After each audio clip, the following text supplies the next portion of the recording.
Olá, queridos amigos do primeiro período de Direito da Faculdade de Nova Serrana. Hoje, 2 de abril, quinta-feira, era dia de termos aula presencial, não é? Era dia de nos encontrarmos em sala de aula. Mas como ainda precisamos viver o tempo de isolamento social, vamos tentando manter contato por aqui, né? Através desses vídeos. Quero hoje, com esse vídeo, fazer uma revisão, ou uma breve revisão de um conteúdo de caráter mais introdutório que já discutimos em sala de aula, que é exatamente o conceito de filosofia, né? O que é filosofia e as questões prévias ou questões preliminares relacionadas à filosofia. Como disse, nós já estudamos isso dentro de sala de aula, né? Já vimos essa matéria, essa introdução, mas vamos fazer então aqui uma breve revisão. Então, meus amigos, conforme sabemos, a prática da filosofia é contemporânea ao ser humano. A prática. O que quero dizer? O ser humano, ele sempre se preocupou com uma interpretação do quadro geral da sua existência. Ou seja, a existência humana sempre foi objeto intelectual do próprio ser humano.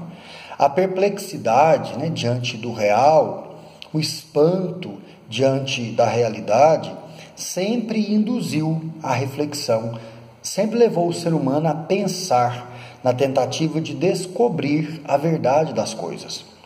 Já os antigos procuravam explicações referentes à matéria, né? Os filósofos que nós chamamos de pré-socráticos, né? Os que estão antes de Sócrates, eles já tinham a vida material, os fenômenos da natureza, como objeto de suas reflexões, como objeto de sua preocupação intelectual. Buscavam a origem das coisas, né? A origem de tudo quanto existe, a origem de tudo quanto há.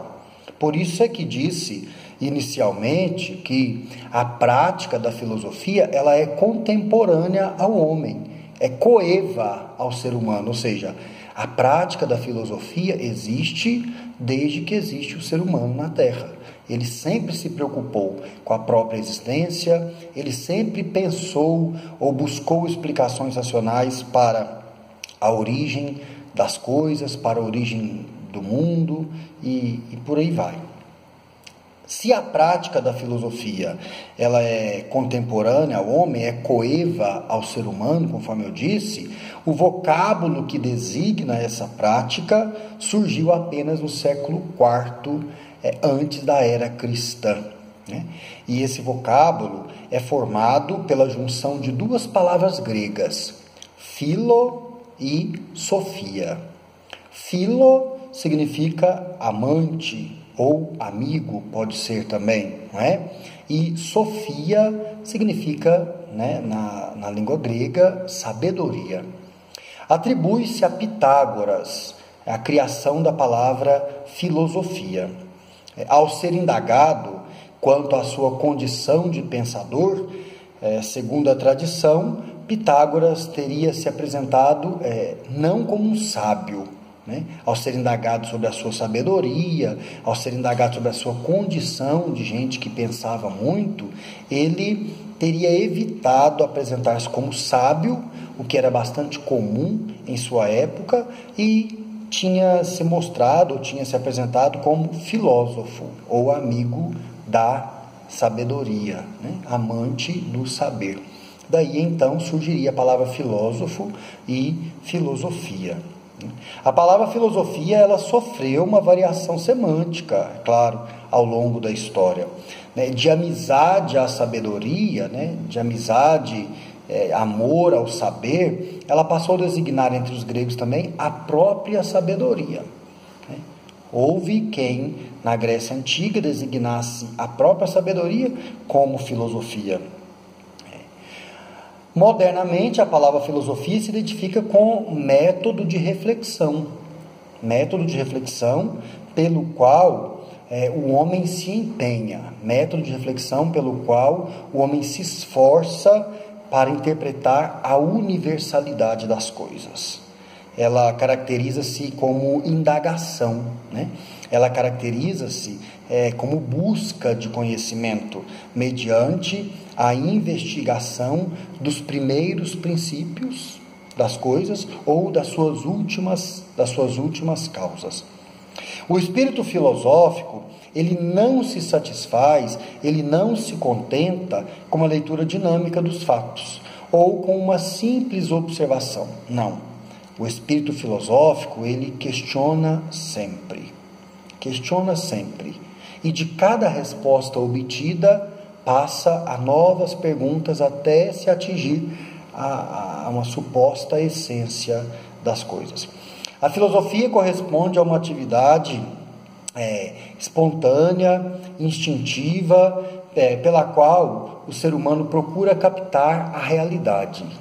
Uma atividade pela qual o ser humano procura captar a realidade como um todo, né? Captar a realidade na sua totalidade e apreender, né? Guardar consigo, né, o profundo significado das coisas. A única motivação da filosofia é o amor à sabedoria. A reflexão filosófica, ela se faz de um modo totalmente desinteressado numa expansão natural do espírito. Não é de modo algum uma atividade lúdica, não é de modo algum um devaneio, ela se projeta na realidade concreta. A filosofia se projeta na realidade concreta. Normalmente ela se interessa por questões teóricas, mas que costumam ter uma incidência prática. Questões teóricas que costumam ter incidência concreta na nossa vida, mesmo que nem sempre a gente se dê conta disso, né? Certamente, o pensar filosófico, ele afeta muito o comportamento do ser humano, o nosso comportamento. A reflexão filosófica, ela afeta os rumos da humanidade. Pois bem, como se dá o processo do filosofar? O processo do filosofar é, primeiramente, é claro, uma reflexão. A palavra reflexão, em latim, se diz reflectere. E reflectere, ou reflexão, em português, é um fazer retroceder. É um voltar atrás. Isso é reflexão, voltar atrás. Refletir, então, é retomar o próprio pensamento. Tomar o pensamento de novo. Tomar o pensamento outra vez. Ou, refletir é pensar o já pensado. Pensar e repensar o que já havia sido pensado. É um voltar para si mesmo e colocar em questão o que já se conhece. Colocar em questão aquilo que já se tinha, o que já era dado como sabido, né? O que já era dado como conhecido. Isso é reflexão.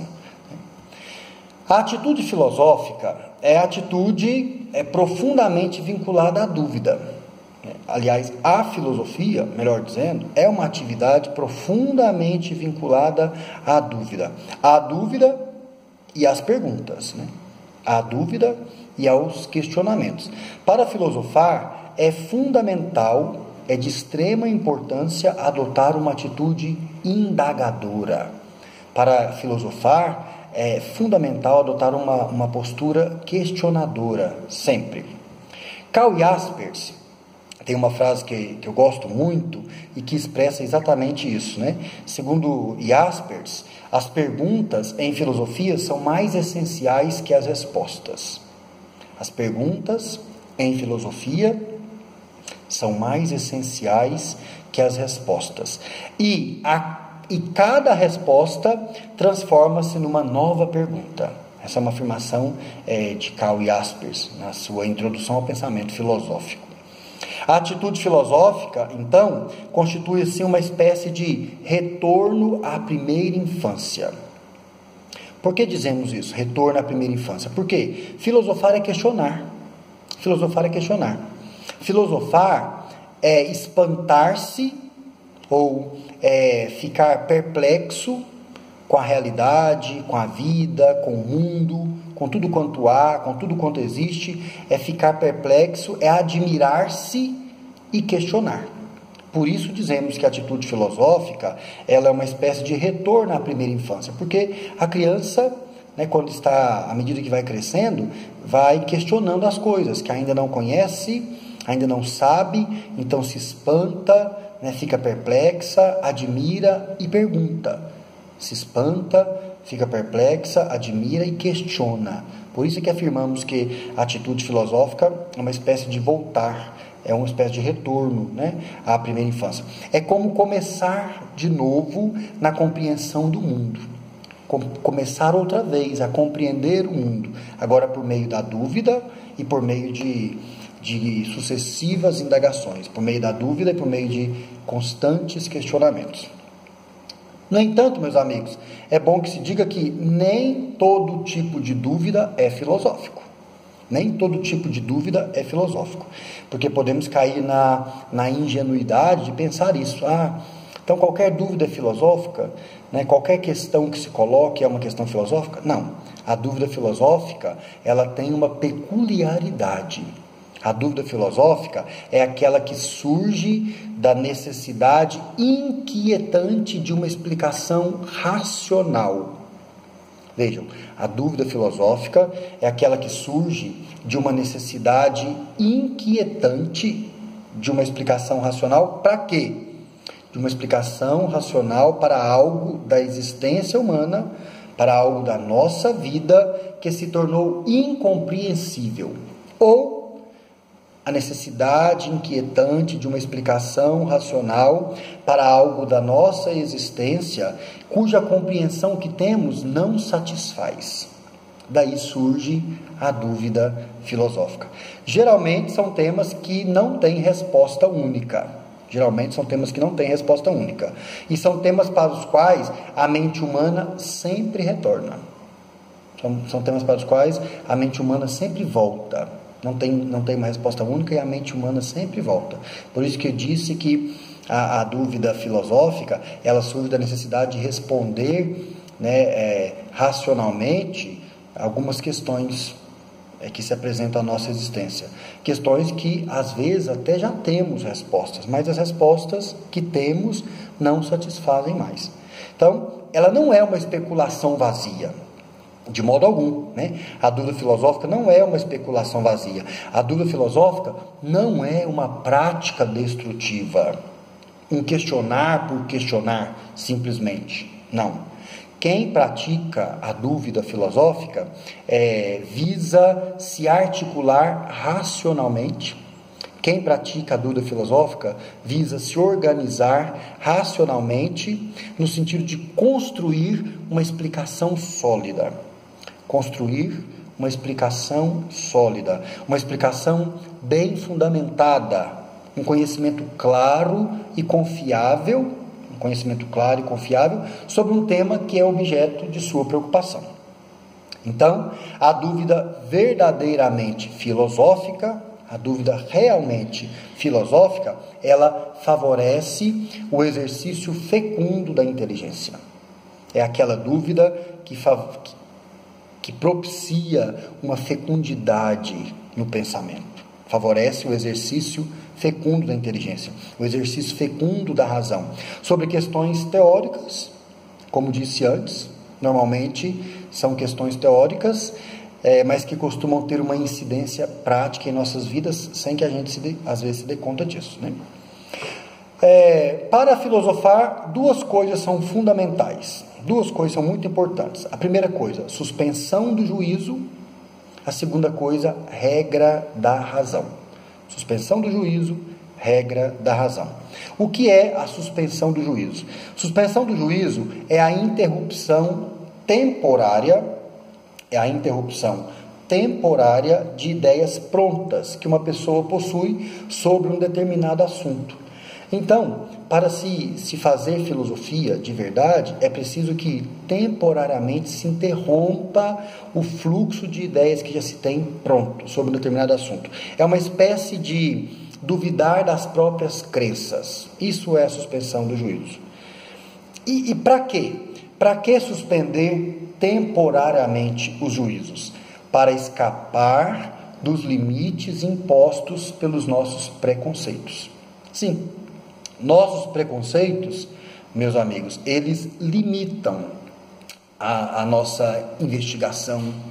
Os nossos preconceitos, os conceitos que já temos pré-formulados, eles limitam o nosso pensamento. Eles impedem que avancemos na busca de conhecimento. Porque se já temos a ideia pronta, já temos uma ideia previamente formulada, a nossa tendência é nos acomodar, é não avançar na busca de conhecimento, é não progredir na reflexão.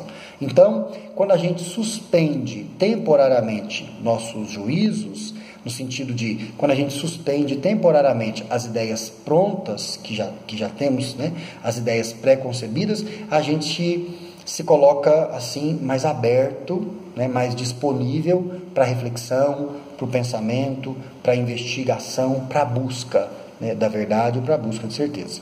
Isso é suspensão do juízo. E a segunda coisa importante para que nós exerçamos bem a prática da filosofia, né, o exercício do filosofar, é a regra da razão.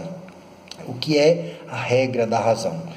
Para construir explicações sólidas, para construir explicações bem fundamentadas sobre as coisas, é preciso que nós tenhamos um método. O que é método? Método é uma forma sistemática e organizada, de realizar alguma coisa. No caso da filosofia, uma forma sistemática e organizada de realizar uma investigação sobre um determinado assunto em questão. Geralmente a gente segue um conjunto de regras, geralmente a gente segue um conjunto de princípios reguladores. Chamamos isso de método. A regra da razão é o método da filosofia. Por quê? Porque a regra da razão é a regra básica da filosofia. Ou seja, tudo que se afirma ou se nega deve ser demonstrado. Tudo que se afirma ou se nega deve ser demonstrado. Isto é, tudo que se afirma ou se nega em filosofia deve ser explicado por meio de uma argumentação sólida e uma argumentação racional. É preciso apresentar justificativas racionais para as opiniões, apresentar justificativas racionais para aquilo que se está afirmando ou para aquilo que se está negando. Essas razões têm que ser articuladas de maneira coerente e não contraditória. Chamamos isso de regra da razão. É isso, meus queridos amigos, uma breve recapitulação, uma breve revisão das questões preliminares que apresentamos em sala de aula para a prática da filosofia. Um forte abraço, a gente se vê ou no próximo vídeo ou em sala de aula muito brevemente, se Deus quiser. Grande beijo, até mais.